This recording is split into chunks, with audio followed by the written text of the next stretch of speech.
સદગુરુદેવ કી જય, સનાતન ધર્મની જય, દરેક હરિગુરુ સંતો ભક્તોની જય.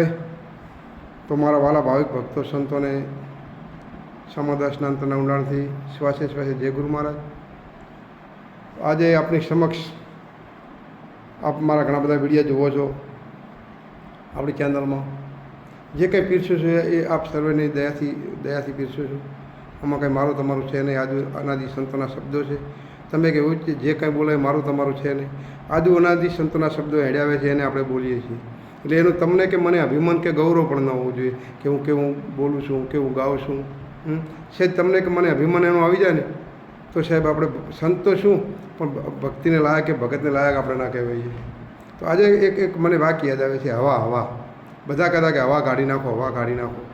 તો આ એ હવા કઈ છે અને હવા કઈ કાઢવાની છે એ જ તમને ટૂંકમાં ખુલાસો કરજો. તો એ હવા આપણા દેહની અંદર હવા રહેલી છે. એ હવા કઈ છે એ હવા કાઢવાની છે. એક મને દર્શન યાદ આવે છે હવાની વાત આવી એટલે. એકવાર એક સંત મહાત્મા બજારમાં નીકળ્યા હતા અને સામે એક ફૂલાયેલો દડો હતો. દડો ફૂલાયેલો એટલે જેટલી વસ્તી આવે એટલે એને પગની ઠોકર મારે. આમથી આમાં અથડાય, આમથી આમાં અથડાય. બધા જેટલા આવેલા ઠોકર મારતા હતા એ દડાને. બજારમાં હાલતા ચાલતા જે આવે એક ભાઈએ આને ઠોકર મારી, પગથી ઠોકર મારી. એ આ જે દડો હતો ને દડો એક સંતના ચરણોમાં આવીને પડ્યો. સંતે એને પ્રેમથી લીધો. એટલે એ દડો બોલ્યો કે હે મહાત્માજી, બધા મને ઠોકર મારે, તમે મને આ ઉચક્યો શા માટે? કે ભાઈ બધા જો હું ના હું, બધાએ ઘરખા ના હોય. તો કે બાપુ આ તમે મને લીધો એમાં બધા કેમ નથી લેતા? તારે મહાત્માએ સરસ જવાબ આપ્યો હતો કે તું આ તારા જે આ દડો છે, તારા અંદરની જે હવા છે ને હવા, એ તું હવા કાઢી નાખ, તને કોઈ ઠોકર નહીં મારે. એટલે આપણા અંદરની જે હવા છે એ કઈ હવા કાઢવાની છે એનું વર્ણન કરવા માટે આજે એક આ વિડીયો મેં બનાવ્યો છે. હવા છે, ઓંટી છે, ઘણું બધું આપણા અંદર હોય છે. એકવાર સાંકડી ગલી હતી, ટૂંકમાં કહી દઉં હોય.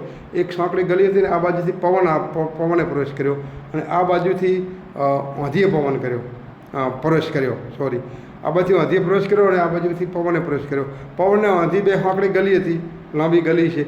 બે વચાઈને ભેગા થયા. ત્યારે વંટોળે એને કીધું, આંધી એને કીધું કે પવને કે હે પવન, આપણે બે માનાજીના ભાઈ નથી, એક બાપનો વસ્તાર નથી કે આપણે એક બાપનો વસ્તાર છીએ. પવન કે તો કે મારે તને એક ભાઈ વાત કરવી છે. કે શું?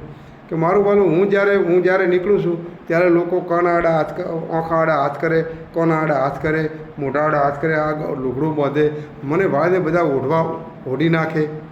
અને તમને ભાઈને બધા આમ કેમ રાજી થાય છે? આનું કારણ શું? ત્યારે પવને સરસ જવાબ આપ્યો હતો કે હે મારા ભાઈ, આ તું જે વંટોળ આવે છે ને તારામાં જે પેલી વંટોળ રૂપી ઓંટી છે ને, ઓંટી એ ઓંટી લઈને તું આય તો ઓંટી તું મૂકીશ તો તારામાં શીતળતા, પ્રેમ ને ભાવ ને એવી બધી લાગણીઓ પ્રગટ થશે. એટલે લોકો તને પ્રેમથી આવકારશે અને તને આવકાર આપશે અને તને સાચવશે કે કેટલું વાલ કરશે એમ. ત્યારે પહેલાં ખબર પડી ખરેખર આ ઓંટી મૂકીને જ મારે ઓંટી મૂકવી પડશે. એમ હવા, એ ઓંટી રૂપી હવા જે આ દેહમાં કઈ છે એની વાત કરી દઉં તો તમારે ને મારા આ દેહમાં એ હવા રૂપી ઓંટી છે. ઓંટી રૂપી હવા જે ભરાયેલી છે ને, અંદર હવા ભરાયેલી છે, એ હવા કાઢવાની છે. ને હવા કઈ? તો એ હવા છે હુંપણાની. હું કંઈક છું, હું કેટલો મહાન છું, મારાપણાની, મારા સિવાય જગતમાં કોઈ બીજો મોટો નથી, હું કેટલો જ્ઞાની પુરુષ છું.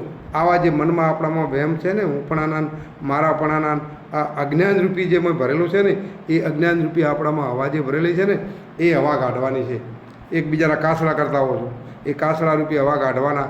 પહેલાં કરતાં હું જબરો, આ જે અંદર ભરેલું છે ને હુંપણું, મારાપણું, એકબીજાની ઈર્ષા ખોદણી કરે. અમુક તો માનમાં સંતો તો ના કરે, પણ એવા નોમજના સંતો છે. એવા ઘણા બધા પ્રોગ્રામમાં જઈએ છીએ અમે, જોવો છે કે એકબીજાની ઈર્ષા કરતા હોય. સારો માણસ સંત આવે તો એકબીજા ઈર્ષા કરતા હોય, સ્ટેજ ઉપર વાતો કરતા, આ તો કેમ આવું, આ તો સારું ના બોલ્યો, આ સારું ના બોલ્યો. એ આપણા અંદરની ભ્રાંતિ છે ને, જે અજ્ઞાનરૂપી એ ભ્રાંતિ કાઢવાની છે. તો જ બેડો પાર થશે આપણો. આપણે કોઈને નડવું નહીં. નડવા રૂપીની હવા છે ને, કોઈને નડે છે ને એ હવા આપણામાં ભરેલી છે. મારાપણાની, હુંપણાની, એકબીજાના કાસડા કરવા, એકબીજાની ખોદણી કરવી, હેડાચીર પાછું એનું કાપવું, આ તો નથી સારું, ના સારું બોલ્યો. આપણે કેવા સહી જોવાનું છે, આપણે કોઈનું જગતમાં જોવાનું નથી, કોઈની ખોદણી કરવાની નથી, કોઈની ઈર્ષા કરવાની નથી. આ અંદરનું જે છે ને એ બધું ખોટો કોક પ્રત્યેની જે અજ્ઞાનરૂપી જે છે ને જે ભરેલું છે ને, પેલા ફલાણો મણ ઢેકણો મણ એ બધું કાઢી હું પણ મારા પણ મન બડા ઈર્ષાઈ એકબીજાની ઈર્ષા છોડી હળી મળીને પ્રેમ ભક્તિ ભાવની ભૂકી છે. હળી મળીને પ્રેમથી જીવન જીવો. આજે જેમાં આ હું પણ રૂપી મારા પણ રૂપી હવા છે ને એ જ હવા કાઢવાની છે. આ તો સંતોએ દર્શનાથ આપ્યા છે. એ હવા કાઢશો ને તો ઓટોમેટિક પરમાત્મા તમને સામેથી ગોતતા આવે છે સાહેબ. ગોતવા જવાની જરૂર નહીં પડે આપણે. અને લોકોમાં જાગૃત છે, લોકો તમને માનશે, પણ તમે જ લોકો જેને તેનું કાપતા. એટલે અત્યારે પબ્લિક અત્યારે 100% બધાને ઓળખી શકે સંત કેવા હોય. એટલે પબ્લિક ઓટોમેટિક ઓળખી જાય હું જ છું, હું જ ફલાણા ભાઈ સુખતીરામ બાપુ આમ છે, નારાયણદાસ બાપુ આમ છે, ફલાણા બાપુ આમ છે, ઢેકણા બાપુ આમ છે. એ બધી વાતો કરે પબ્લિક મને જાણી જાય. પબ્લિક મને જાણી જાય કે આ ભાઈ સંતને કે ભગતને, સંત તો શું ભગતને લાયક નથી, અજ્ઞાની છે, ત્યારે એકબીજાનું કાપતા હોય છે. એટલે એકબીજાનું કાપવાનું નથી. કાપવા રૂપી હવા મારા આપણે હવા છોડી પ્રભુનું ભજન કરજો. કંઈ ભૂલ તો ક્ષમા કરજો, માફ કરજો.